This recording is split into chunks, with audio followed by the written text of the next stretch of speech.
was just kind of a matter of just building it one piece at a time and trying to convince banks to give us money. More money. Yeah, exactly. Parker Schnabel isn't just striking gold in the Yukon, he's living like royalty while doing it. At 30, he's not just a miner, he's a mogul with a fortune that has reshaped his entire world. I mean, from an equipment standpoint, like, I've traveled all over the world and we've looked at a lot of, mining properties and done a lot of exploration in a whole bunch of countries. From ATV-packed estates to roaring down icy roads in a Mercedes G-Wagon, Parker's lifestyle is pure adrenaline and excess. But behind the glitz lies the untold story, one luxury after another, layered with secrets, splurges, and sacrifices. How did a teenage dream transform into this gold-drenched empire? Let's uncover the reality behind the riches. The gold that built the Schnobble Legacy. Before we dive headfirst into Parker Schnabel's world of wealth, fame, and roaring machines, it's only right we roll back the clock to where it all began. The Schnabel family's connection to gold runs deep. Long before Parker ever picked up a shovel, his grandfather, John Schnabel, had already carved a name for himself in the unforgiving wilderness of Alaska. It was the early 1900s, and John was a young man chasing a glimmer of hope in a land that promised fortune to the fearless. With a heart full of grit and hands ready to work, he left behind the comfort of home and set out for the Klondike, a cold, isolated frontier known more for hardship than success. But to John, it was a land of possibility. Back then, mining wasn't the high-tech operation we see on TV. It was just a man, his tools, and the harsh elements. There were no GPS locators or heavy-duty excavators, only sheer determination and long days under snow and sky. John would go weeks without finding a single flake of gold. Many would have given up, but not him. Each failure only sharpened his focus. He watched, learned, and adapted, slowly building the instincts and knowledge that would one day set him apart. He discovered how to read the land, how to listen to the river's secrets, and how to tell the difference between false hope and real promise. Over time, his efforts began to pay off. That first glint of gold, life-changing. Not because it made him rich overnight, but because it proved the dream was real. Little by little, John transformed from a struggling young miner into a respected veteran of the trade. Through relentless work and unshakable resolve, he built a legacy, one golden nugget at a time. By the time the 1980s rolled around, John was no longer just surviving. He was thriving, owning land, equipment, and a reputation that earned him the respect of miners across Alaska. People began to speak his name with admiration. In the world of gold mining, John Schnabel was more than just successful. He was a symbol of perseverance and mastery. And that spirit didn't die with him. Decades later, a young boy named Parker Schnabel, curious and stubborn like his grandfather, would start following him around the family mine in Haines, Alaska. Little did anyone know, the boy watching from the sidelines was about to take the Schnabel name to heights even John could never have imagined. But what hidden force drove young Parker Schnabel to outshine a legend? And how far would it take him? Stay glued. Parker Schnabel's rise from rookie to gold rush phenomenon. By the time Parker Schnabel began carving his own name into the mining world, the foundation had already been laid, solid, gritty, and decades deep. Growing up in Haines, Alaska, a small town surrounded by wilderness and framed by mountains, Parker's childhood was nothing close to ordinary. At just 5 years old, while most kids were mastering crayons or balancing on training wheels, Parker was already behind the controls of heavy machinery at his grandfather's mine, the Big Nugget Mine. It wasn't a backyard sandbox. It was a living, breathing operation. And young Parker wasn't just there to watch. His grandfather, John Schnabel, didn't believe in standing on the sidelines. He believed in teaching by doing.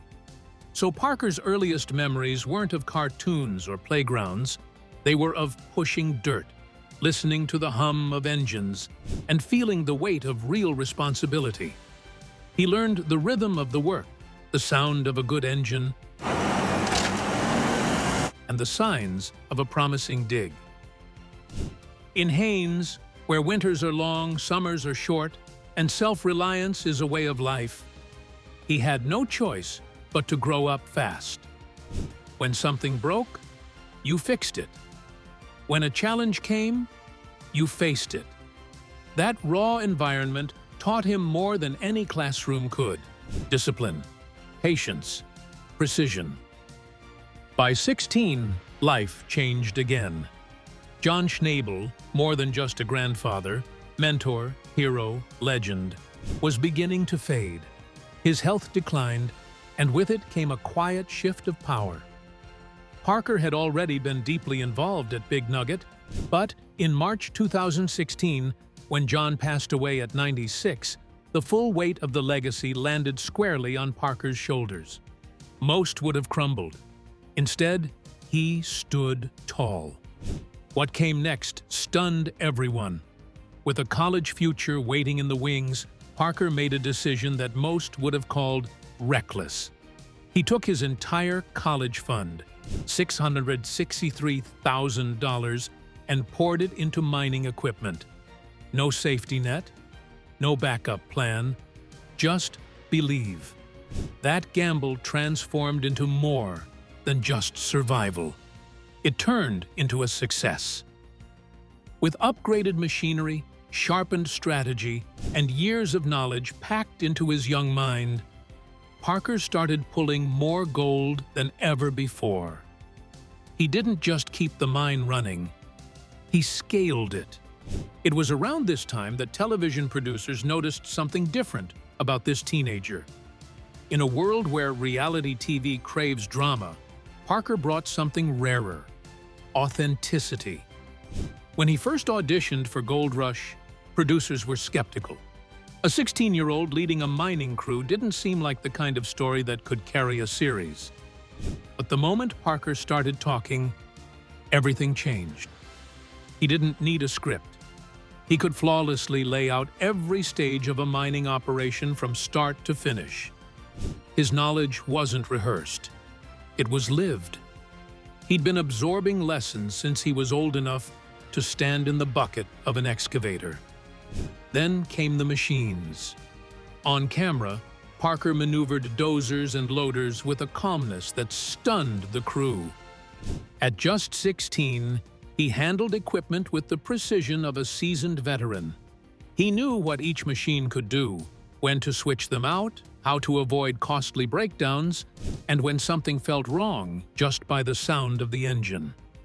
That kind of instinct doesn't come from manuals. It comes from being in the dirt since before you could tie your own shoes. The network took a leap, signing Parker for Gold Rush. And the leap paid off. Initially, earning $25,000 per episode, it was a surprising figure for someone so young. But the numbers didn't lie. Parker wasn't acting. He was making real-time decisions that could make or break multi-million-dollar seasons. As the audience grew, so did Parker's reputation and his paycheck. At the height of his role, he was earning as much as $100,000 per episode. But money never changed him. While others might splurge on cars or designer labels, Parker invested in moments, traveling with his crew, going on hunting trips, and making memories that outlasted the gold.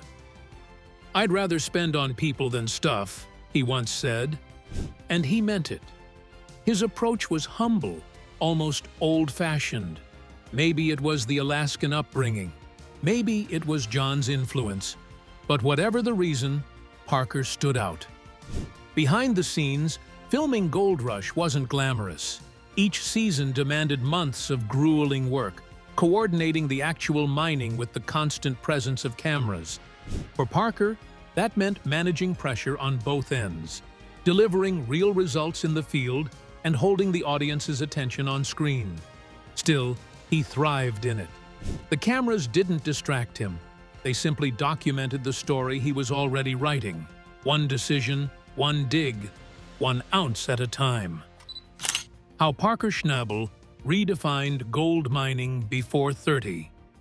While most teenagers were still figuring out their future, Parker Schnabel was already knee-deep in the icy ground of the Yukon, commanding heavy machinery and leading entire mining crews through one of the toughest terrains on Earth. At just 20 years old, he wasn't chasing grades or internships. He was chasing gold in the Klondike, and he was winning. In a single relentless season, Parker and his team clawed 1,029 ounces of gold from frozen soil, worth more than $1.7 million at the time. It wasn't luck. It was long hours, strategic planning, and sheer willpower. This wasn't just a win, it was a statement. In an industry where experience often trumps youth, Parker proved he could hold his own, and then some. That season became his defining moment. While others his age were finishing college essays, Parker was orchestrating non-stop operations, managing wash plants, and troubleshooting breakdowns on site, all while racing against the short, brutal mining season. But what really set him apart was how he handled the pressure. Where many would buckle, Parker thrived. That haul didn't just mark a financial milestone. It turned him into a force on Gold Rush, not as the kid with a shovel, but as a rising powerhouse in the gold mining world. But Parker wasn't interested in just being a TV personality or scoring one-time victories. By 28, he made a daring move that shocked even veteran miners. He bought the rights to Dominion Creek for a jaw-dropping $15 million. The site had immense potential, rumored to contain as much as $200 million in untapped gold. But potential came with weighty risks. To break even, he'd have to pull 10,000 ounces of gold every season for 6 years straight. Missing the mark meant financial disaster. And in the early weeks, that disaster felt dangerously close. Only 135 ounces came out of the ground, and everything seemed to be working against him. Machinery faltered, permafrost slowed digging, and time kept slipping away. Instead of folding, Parker recalibrated. He upgraded his equipment, invested $540,000 in high-powered water pumps that could push 76 gallons per minute, and adapted his strategy on the fly. It was a series of bets, each one bold, but he wasn't chasing fast wins anymore. He was building something lasting, something real. Just as the weight of Dominion Creek began to close in, Parker did something few expected. In February 2025, with profits still uncertain, he dropped another $2.5 million on 2 more historic claims, Gold Run and Sulphur Creek. These weren't blind purchases. The land had been mined for over a century, and Parker believed it still held strong promise. He was right. Within 48 hours of breaking ground at Sulphur Creek, the crew hit 141.65 ounces in a single cut, the best return they'd seen all season. It was a morale booster and a turning point. Still, not everyone was convinced. Moving wash plants and equipment across 25 miles of rugged Yukon terrain was risky, expensive, and divisive. Some crew members were all in. Others feared Parker was sinking deeper into debt. But he stayed calm and focused, brushing off doubts and stating plainly that he'd already come to terms with the financial burden. What mattered now was seeing it through. And this came naturally to someone who had already done the unthinkable. By the time he turned 24, Parker had unearthed over $13 million in gold. One of the world's most recognized Volvo owners, Parker Schnabel, from the hit television show Gold Rush. That kind of success doesn't just happen. It began with a bold choice at 18, when he walked away from college and used his savings to lease Klondike land from Tony Beets. He built his own crew, mastered every part of the operation, and reinvested every dollar. No flashy spending, no distractions, just relentless progress, season after season. You know, you have a very short amount of time, like we have 4 months to basically make, you know, all the money that we can in a season. But was it that same mindset that made Parker double down every time the odds were against him? Keep watching to find out. The Tony Beets feud that defined Parker's rise. Despite the momentum Parker Schnabel had built in the Klondike, his story wasn't just about gold. It was also about the bold decisions that shaped him, especially one he made at just 18. Instead of following the path set out for him at his family's Big Nugget mine in Alaska, or heading to college like most of his age, Parker gambled everything. He took his college fund and put it toward launching his own mining operation. But he needed land, and that led him straight to Tony Beets, a larger-than-life figure already carved into mining lore. Their initial agreement seemed like a smart start. Tony offered Parker a slice of his claim. But buried within the contract was a royalty structure that would soon turn into a nightmare. The deal was layered, 15% on the first 1,500 ounces, with every additional 1,500 ounces hiking the royalty by 5%.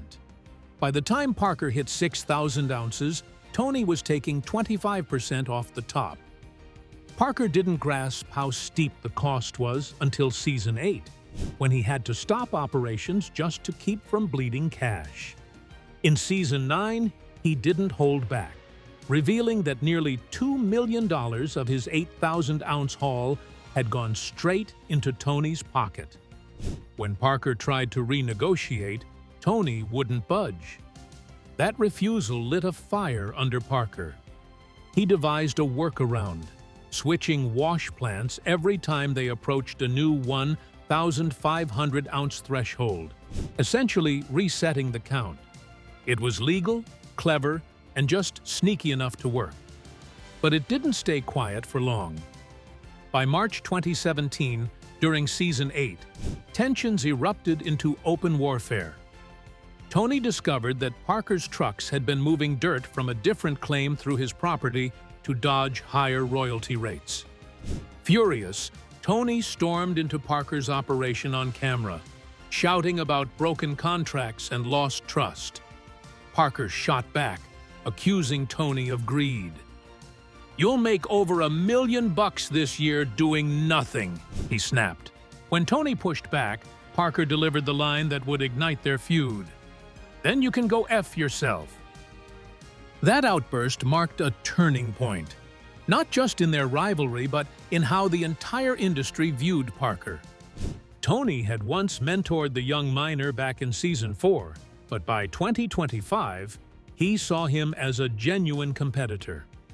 Though Tony mocked Parker publicly, especially after watching him struggle with 3 wash plants and $2.5 million in debt, he reportedly told his son Kevin that Parker's recovery rates were actually something to admire.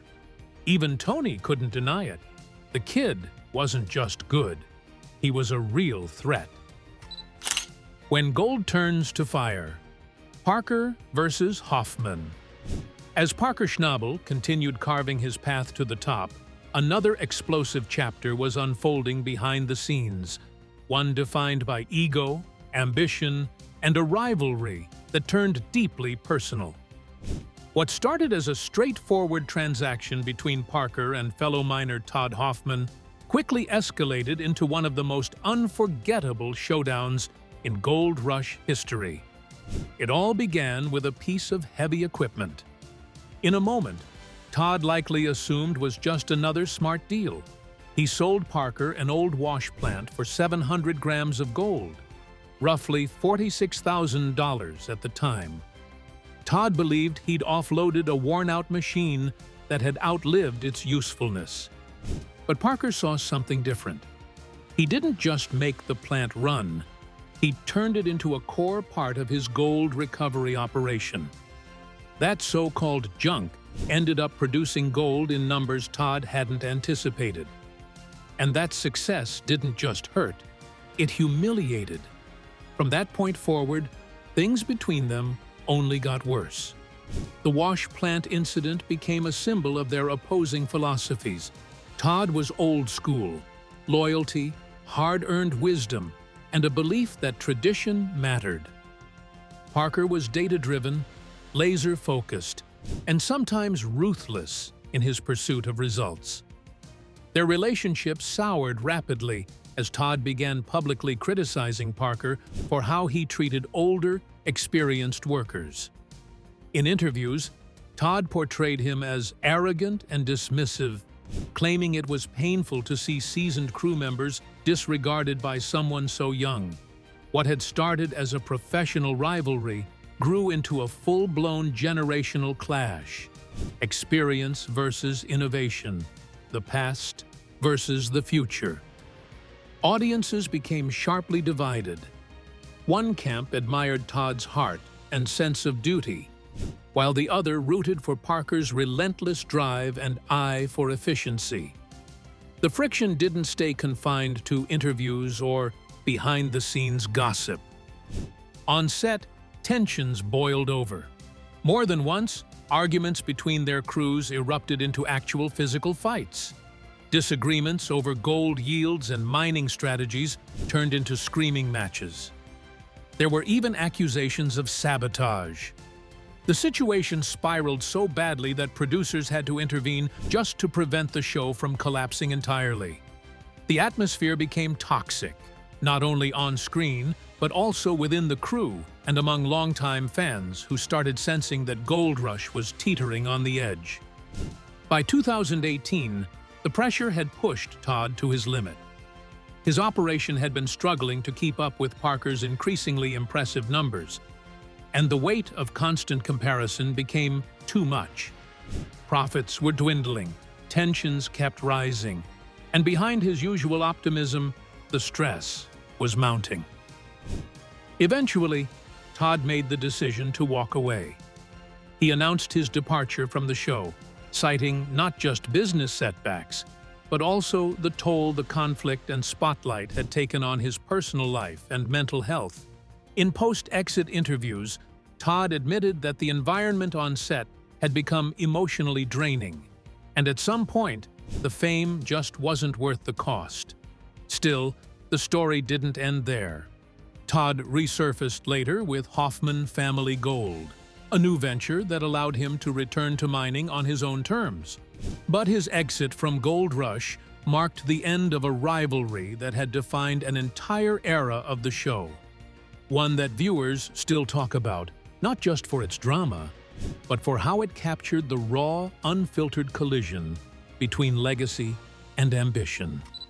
Inside Parker Schnabel's crew, though Parker Schnabel built a fortune panning gold from Alaska to the Yukon, it's the people behind him, his fiercely dedicated crew, that have shaped much of his success. From the early days of Gold Rush, Parker's team has been the muscle and grit beneath his golden ambitions, delivering not just drama for the cameras, but mind-blowing results under extreme pressure. In the unforgiving frontier where fortunes rise and fall with the turn of a shovel, viewers are drawn not only to the sparkle of gold, but to the raw economics of it all. Who earns what, and at what cost? In the 2004 side, Sisaimos and Tumaditamaisen, Parker's operation unearthed a jaw-dropping 7,380 ounces of gold, an astonishing haul worth roughly $14.7 million. But behind that figure lies a complex web of sacrifice and endurance. His crew, mechanics, equipment operators, foremen, doesn't just clock in and wait for treasure to surface. They live and breathe the mine, turning 6 months of contracted labor into what feels like 18 months of grueling, back-breaking effort. With 12-hour shifts running across day and night, and just 2 days off every 12, their schedules push the limits of mental and physical stamina. Crew salaries begin modestly. New hands can expect around $14,000 for a 6-month season, which may seem underwhelming until you factor in the punishing hours and the intensity packed into every single day. For the more experienced, hourly rates climb to $28 to $34, with total earnings often hitting $65,000 or more once overtime and bonuses kick in. Still, this is no easy paycheck. Working 75-hour weeks under harsh conditions, from bitter winds to blistering heat, requires more than just muscle. It demands resilience. The camp itself offers little refuge. It's cramped, loud, and often cold, with few moments of quiet or privacy. Days blur into nights, and any misstep, from a busted hose to a malfunctioning loader, can cost thousands in minutes. Yet, some perks soften the grind. Crew members receive free meals and lodging throughout the mining season, necessities that also double as morale boosters. And in a place where tension runs high and patience wears thin, even the camp cook becomes a pivotal figure.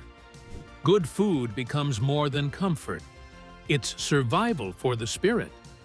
It's no wonder Parker often defers to the cook in disputes, recognizing that feeding the crew well is as strategic as fueling the machines.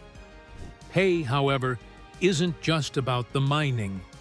With Gold Rush airing across the globe, some team members have parlayed their screen time into significant earnings, anywhere from $10,000 to $30,000 per episode, depending on their role and presence on camera.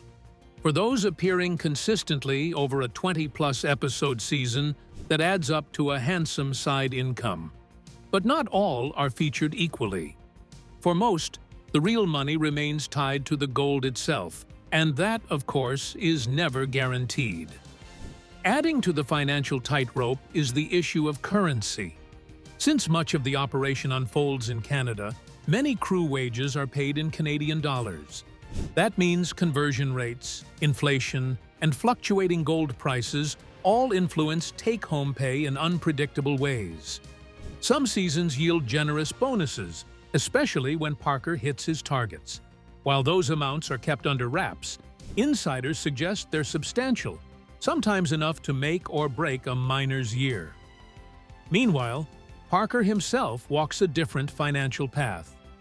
Between mining profits, production revenue from the show, and various sponsorships and public appearances, his annual income often falls between $600,000 and $1 million. But for his crew, fortunes depend on every ounce of gold they unearth and every breakdown they fix.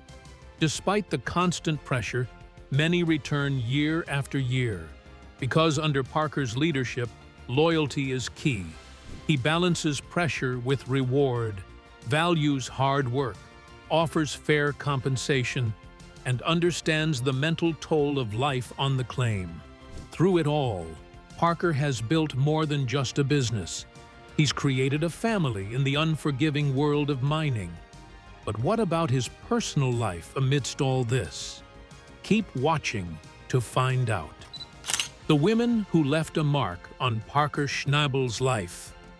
And beyond the grind of roaring machines and shimmering paydays, Parker Schnabel's life had quieter, more personal turns, just as layered, just as unpredictable. In 2016, deep in the sunburnt heart of Australia, Parker met Ashley Yule, a veterinary nurse whose warmth pierced through the rough edges of mining life. Her spark was undeniable, and soon she was by his side in the Klondike. But she wasn't just a visitor. Ashley rolled up her sleeves and got to work, joining the crew and taking charge in the gold room. Her contribution wasn't lost on Parker. He would later admit in a 2017 Maxim interview that she deserved far more credit than she got for how smoothly that season unfolded. Their relationship, though, wasn't built to last.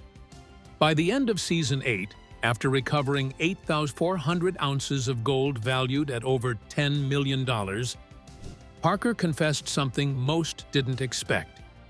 He called the breakup with Ashley one of his greatest regrets.